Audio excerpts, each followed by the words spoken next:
All right. Tonight, we welcome Deacon Bob Koslosky. He was born and raised in Wallingford, a small town in Connecticut, and graduated from Merrimack College in North Andover, Massachusetts, with a Bachelor of Arts degree in philosophy and religious studies. He then earned a master's degree in theology from Catholic University in Washington, D.C.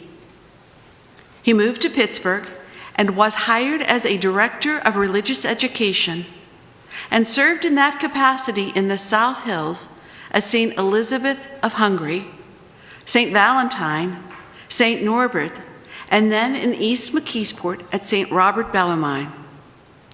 When the diocese opened the diaconate program for a new class, his wife Nancy brought it to his attention.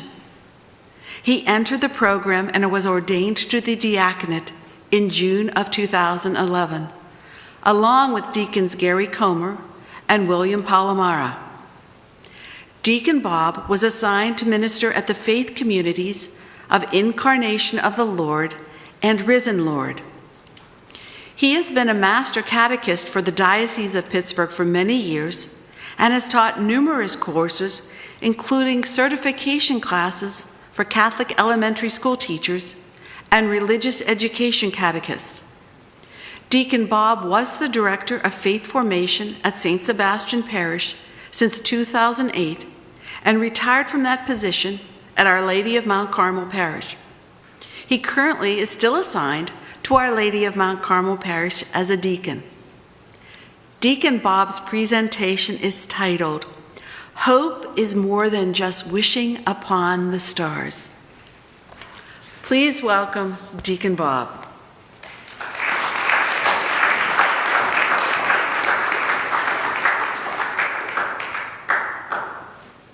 I'm always nervous.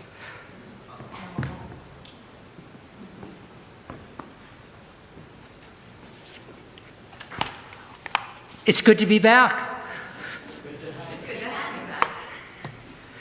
This is where I get nervous because I'm going to do a little with technology and I'm a little bit technologically challenged. So I tried to streamline it for myself. So I hope it works.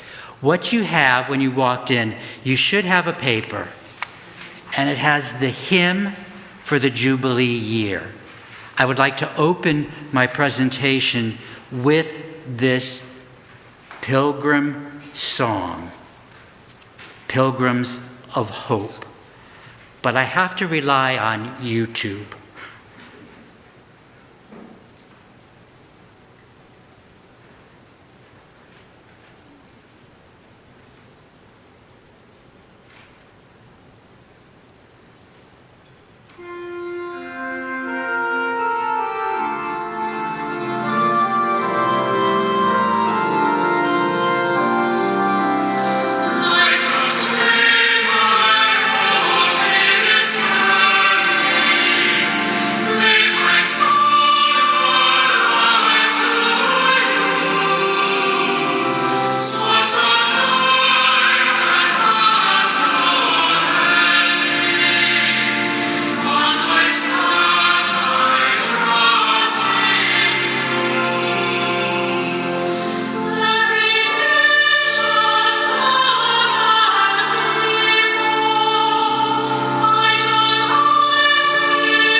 Our theme this year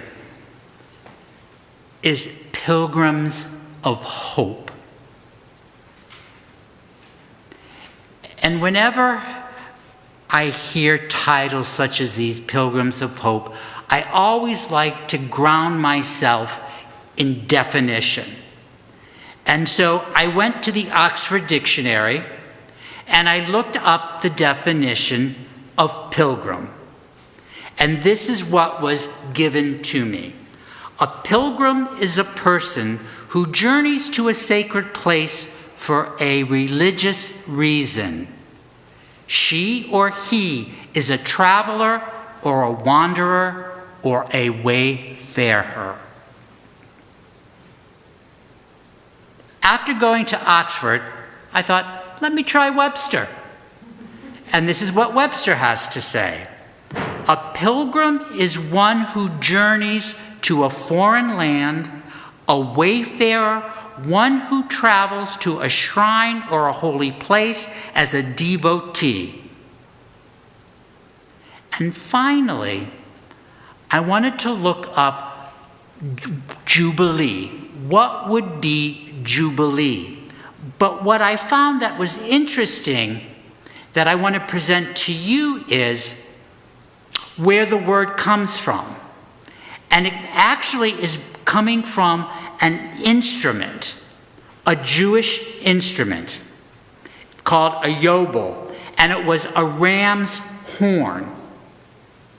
And that was the instrument that was used by the Jews to proclaim a day of atonement, as we know as Yom Kippur. And so when I take these definitions and put them all together and mix them all up, what I hear happening to me is that if I'm being invited by Pope Francis to be a pilgrim of hope, then I have to be ready to uproot myself. Begin to kind of say, I need to be a person of change. And that I have to be open to the presence of the divine where I may find the divine presence. Karl Rahner, a contemporary theologian, has a wonderful phrase, and this is how I approach hope. Karl Rahner calls the divine, the mystery of the divine, as the transcendental horizon. And think about those words, transcendental horizon. Transcendental, something that's beyond and yet beckons us to enter into. But the horizon part is, think of a ship. As a ship goes towards the horizon, you never enter into it. It's always just beyond you. And so the transcendental horizon, as we enter into that mystery, it's whereby we get the sense of the presence, we get the sense of the holy, we get the sense of the divine, and yet it's just a taste. Because there's even more to be had. And I think that's how I experience hope. Hope is a virtue that you and I can never exhaust. It's always present, waiting for us to grasp and to hold on to. And I believe that's the mystery that Pope Francis wants to invite us into. And he got the ball rolling when he wrote that letter. And we in the church love to use the Latin. I prefer the English. But the Latin, to be churchy, spes non confundit, which simply means hope does not disappoint. So when Pope Francis wrote that letter to us the Universal Church, on May 9th, 2024, he was challenging us to enter into the mystery of hope, that divine presence that's not going to let us down. And he calls it that hope does not disappoint. And I love this quote. We must fan the flame of hope that has been given to us, and to help everyone to gain a new strength and a certainty by looking to the future with an open spirit, a trusting heart, and a far-sighted vision.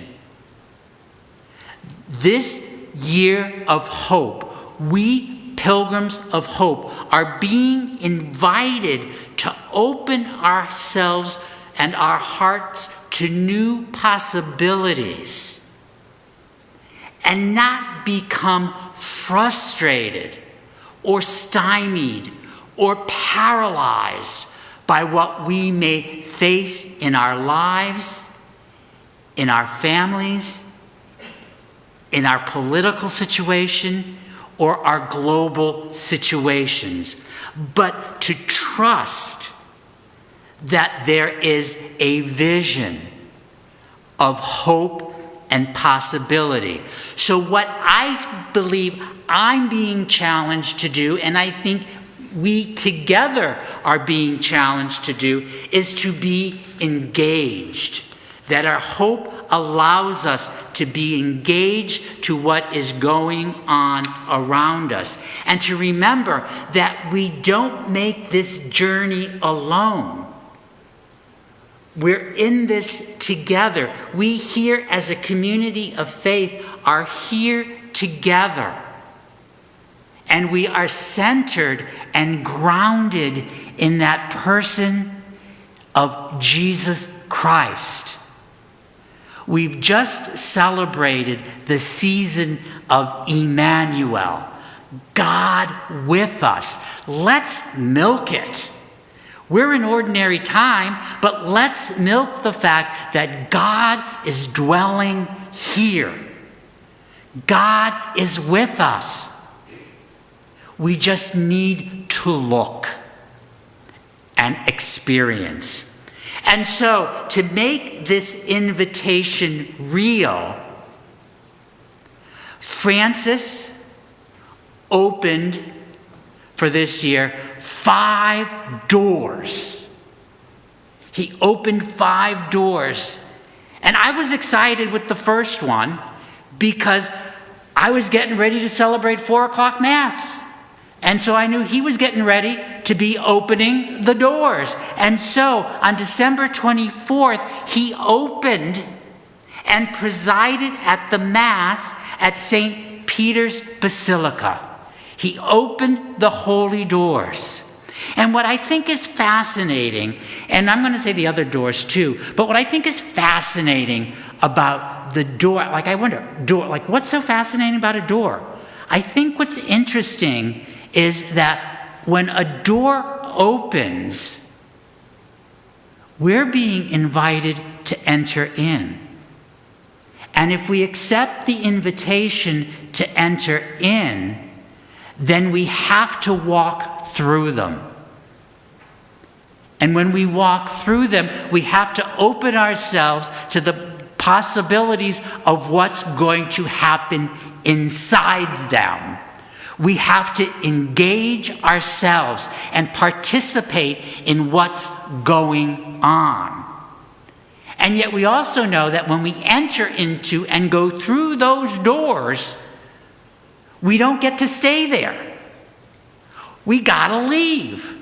And so when we leave our place, a sacred place, we need to leave them transformed. And when we are transformed, then that transformation that has taken effect in me has to be able to be touched and felt and seen by the people I meet. And so that's why I believe we have these doors. And Pope Francis did something significant. He opened for the second door on the feast of St. Stephen, a deacon who was stoned to death for believing in Jesus the Christ. He opened the doors of a Roman prison and made those doors holy. And he celebrated with inmates and their families and the administration, because he wants to say it's for all.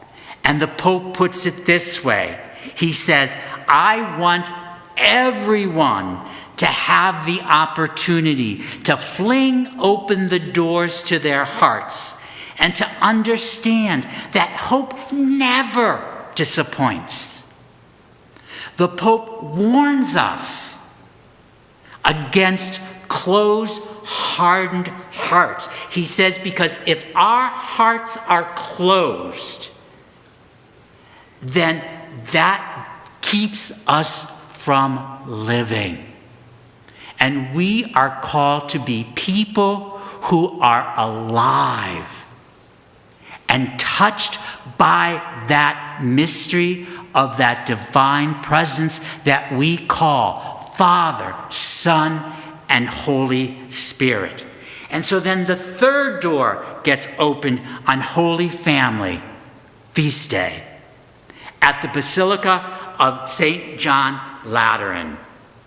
The fourth door is opened on the Solemnity of Mary, the Mother of God, at the Basilica of St. Mary Major. And the final door was opened at St. Peter's Basilica. So we have these doors. And so he's opening these doors, or having people open these doors so that they can go through. And they're anticipating, think of this, they're anticipating about 35 million are going to go through these doors. Think of it. If they commit themselves to be engaged and be transformed, what an incredible power our faith can have with the world. And so if we're going to celebrate a Jubilee year, I sometimes like to also know, where did it come from? And so I'm just going to share a little bit. And what I found fascinating is that the Catholic tradition of a Jubilee year in Rome started with the faithful. It started from us, the people of God. And it was really a discussion and a debate with that present Pope in the 14th century.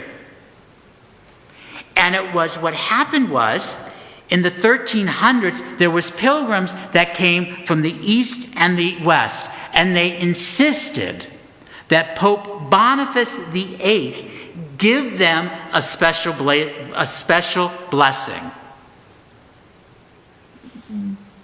But he didn't want to, because he didn't know he had to, or whether he should.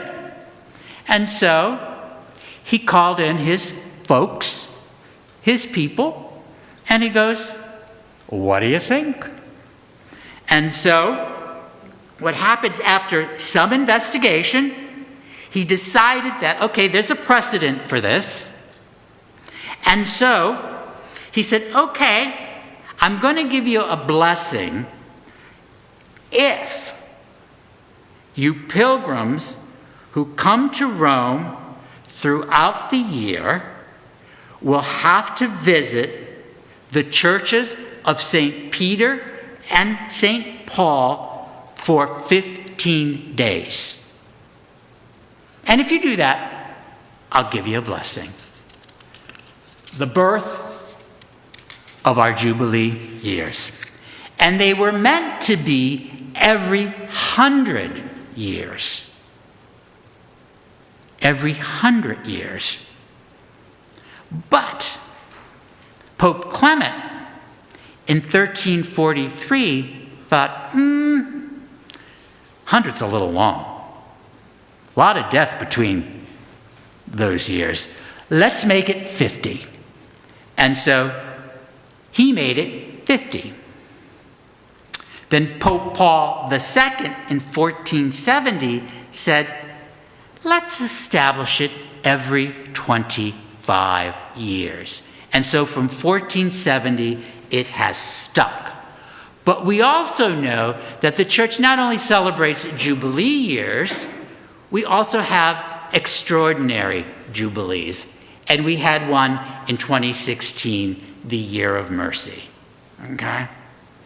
But, so that's a very fast history of Jubilee years. But we also know that there's a scriptural root for that as well. And so we can go to Leviticus. And Leviticus 25, 8 through 13, basically gives us 4 points for a Jubilee year. All debts are forgiven. I liked that one. All slaves are freed. Everyone goes home to be with family. And it's a year of rest for people and for land. So we're going back into biblical times. But if we're going to make sense, I think, for us, I think we can still use those 4 motifs, but maybe look at them a little bit more personally. More personally. Because I think when Pope Francis is inviting us to be pilgrims of hope, he wants our holy year to accomplish something. Okay? We have a beautiful song, but if it only remains a song, we miss a point. And so, if we were to take these 4 points and look at them as to how we can apply them to ourselves, I think we can make something of that. And I would like us to think of ourselves as bodily people, because that's what we are. We encounter each other in and through our bodies by what we see, interpret, and speak. And so we can be a blessing or we can be a curse. Okay? And so let's look at what Leviticus has said to say and how we might apply these principles to ourselves in this holy year. I believe because we are people of feelings and of thoughts, that we also can hurt. And therefore, we need to look at this holy year as an opportunity to forgive those who have hurt us. We need to make a conscious effort to let go of that pain and that hurt that others have caused us. But at the same time, this Jubilee year of hope is also encouraging us for us to reach out to those whom we may have hurt. It's a little easier sometimes to forgive as opposed to ask. But that's what makes us vulnerable. We have the beauty of the sacrament of reconciliation. We know God will always forgive us. That's the beauty of that sacrament. It's a given. not so necessarily with our brother or our sister, our family member, our friend, our coworker. We need to open ourselves to that possibility. Again, to set slaves free. What enslaves us?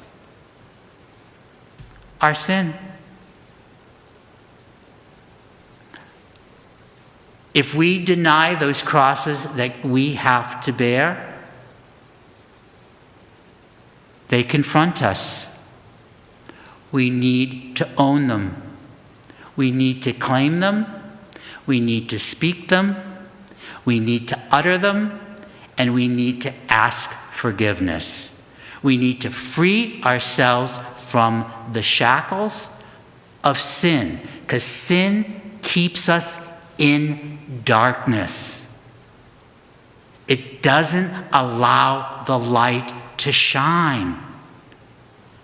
Sin keeps us hiding in the dark. And if we're going to be a pilgrim, then we are called to be pilgrims of light. And this is what I was given, and a group of others were given when I participated in a pilgrimage to Rome.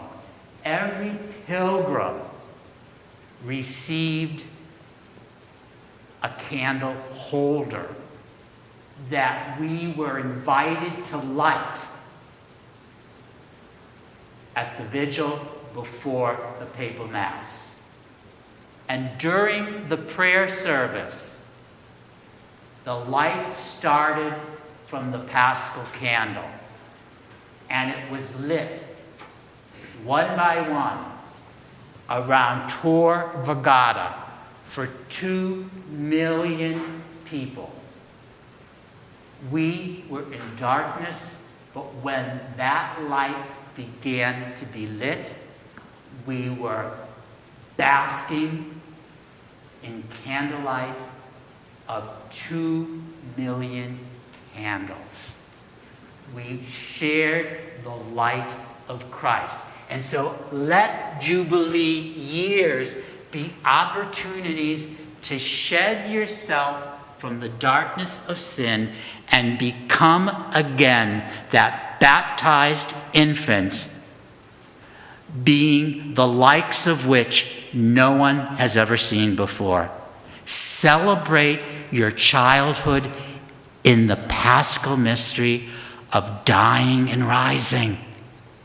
Be a child of God once again. In this holy year of hope, reconnect, like Leviticus challenges us, reconnect with family. Reconnect with family. Create space for it. We really have to create, because I think sometimes in this age of technology, we are aliens to ourselves.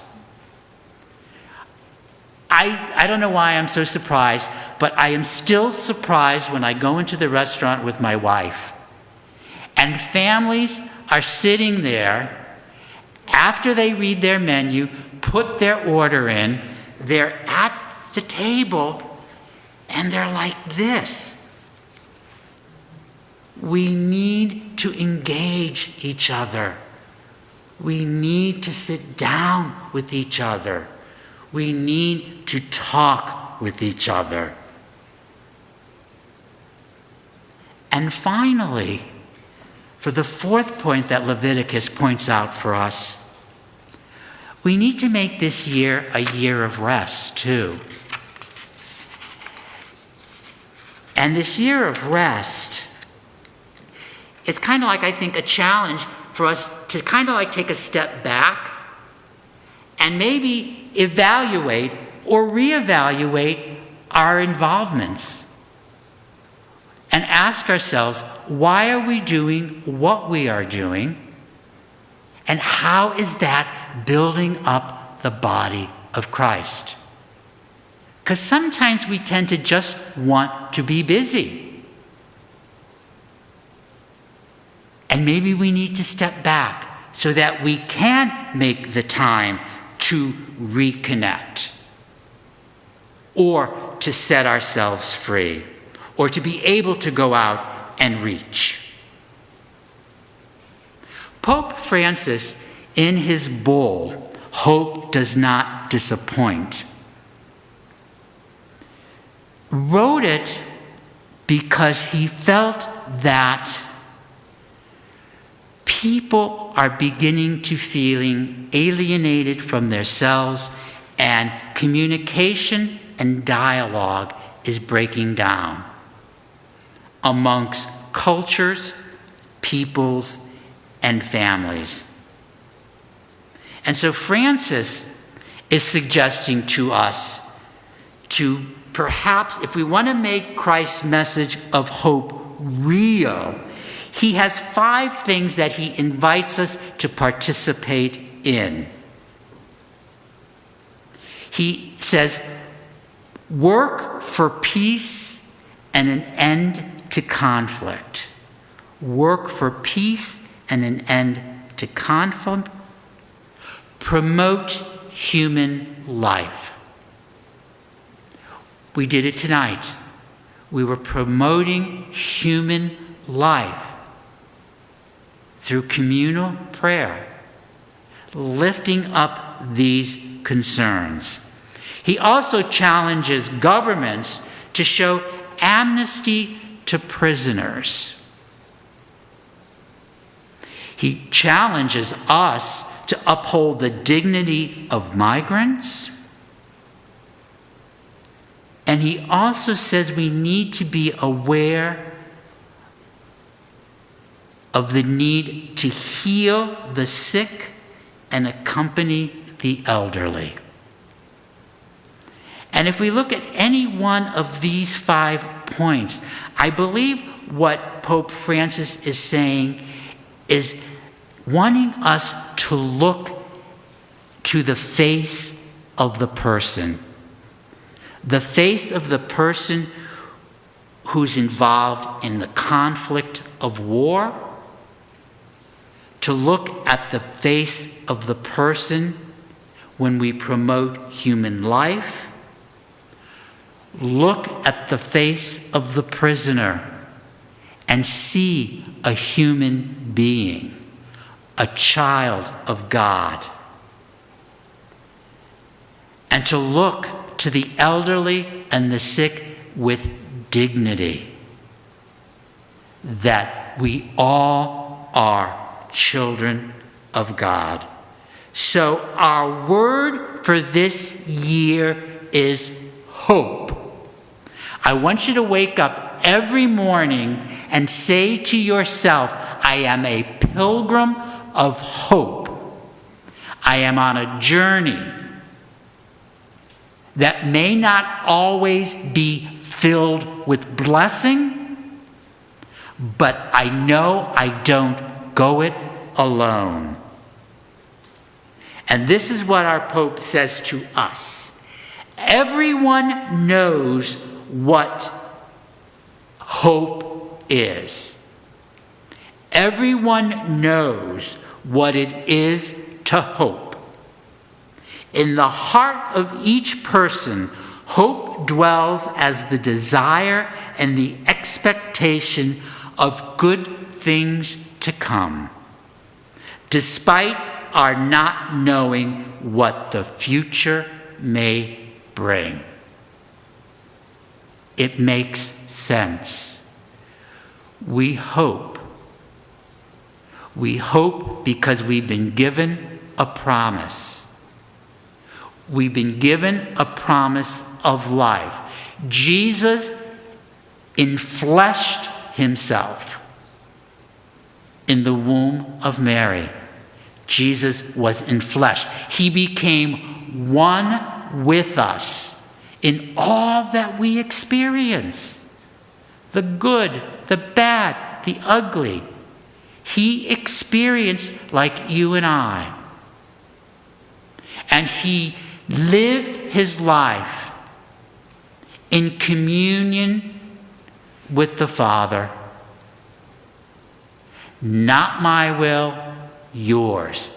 That's our invitation to be people of hope. Not my will, yours. The holy doors that we are invited to walk through and enter and be transformed by and leave represent Jesus.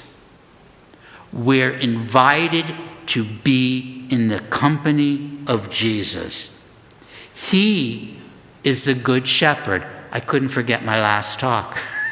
He's the good shepherd, and he's the gate. He knows his sheep. I am the gate, and whoever enters through me will be safe. He will go in and out and find pasture. We have entered the Jubilee year. Whether we like it or not, we're here. Let's make it something enlivened. The doors are open. We have entered sacred time. Let's celebrate that.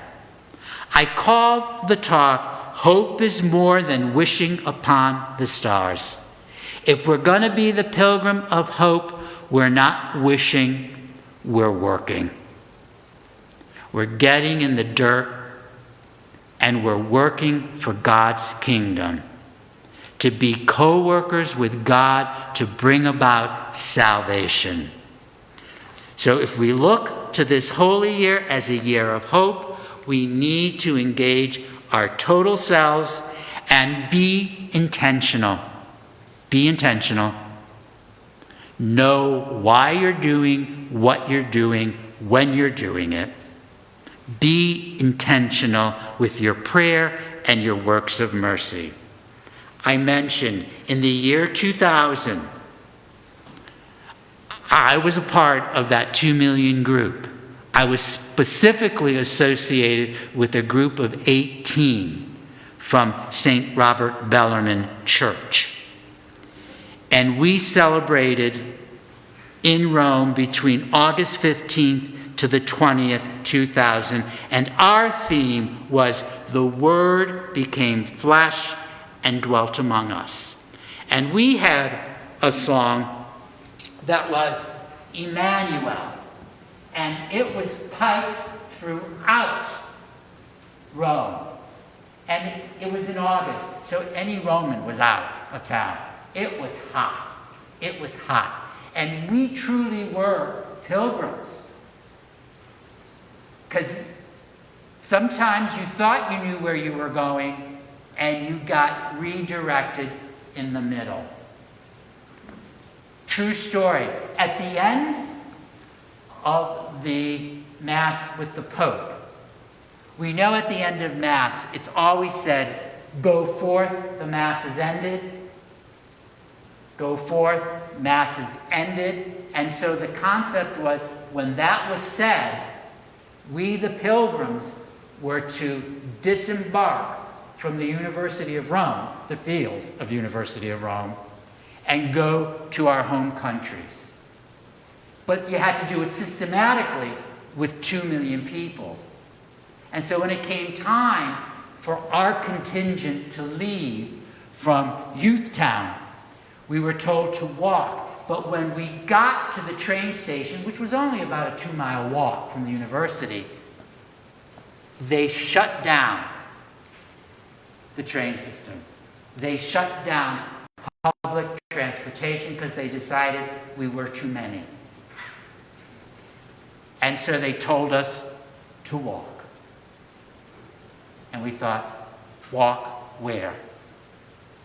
And they just said, walk. And so we walked, not knowing where we were going, and you just followed the person in front of you, like a refugee. Just followed the person in front of you. But what was and we as Americans, we took nothing. We left everything in the field. It's like, oh, it's only a mile walk to the train station. I don't need that bag. I don't need this. And we left everything behind. Our water, our food, everything. We'll get it when we get back. to where we're staying. But we turned a corner of a town. And the townsfolk got wind that we were coming through, so they went into their fields and they picked grapes and they picked fruit, and they would not let us eat it until they washed it. And then, because Rome is so hot in August, they hooked up their hoses and they stood on both sides of the street, and they put shot the water into the air. And as we walked through this town, we walked to what I said was a cathedral of water, because it just arched above us and trickled down. And if you wanted more water, you just pointed to yourself and you got squirted. To me, that was a mystical experience of the divine.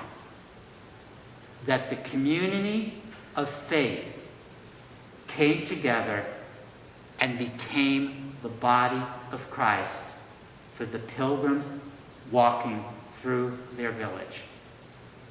And whenever I think of World Youth Day, I think of that.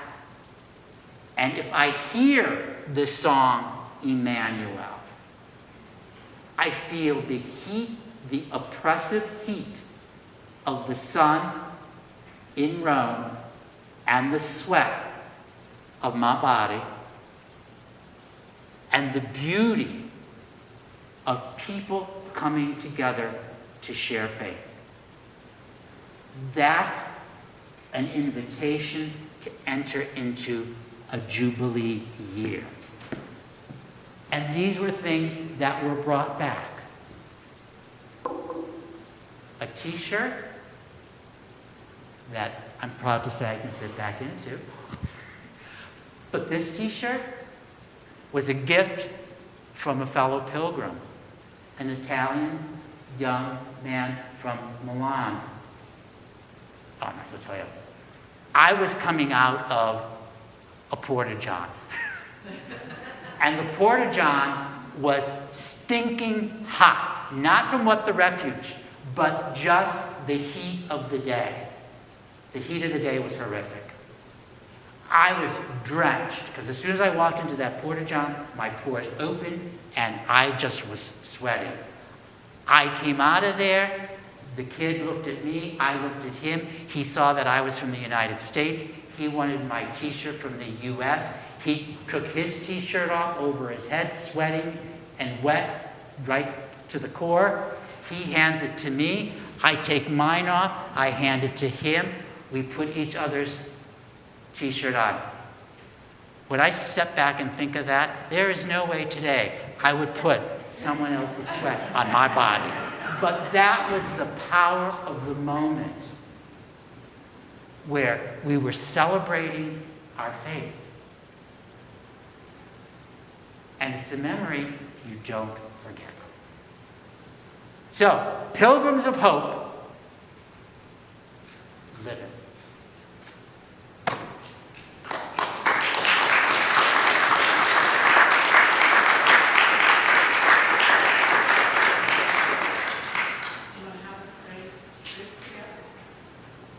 Yeah, we can do that.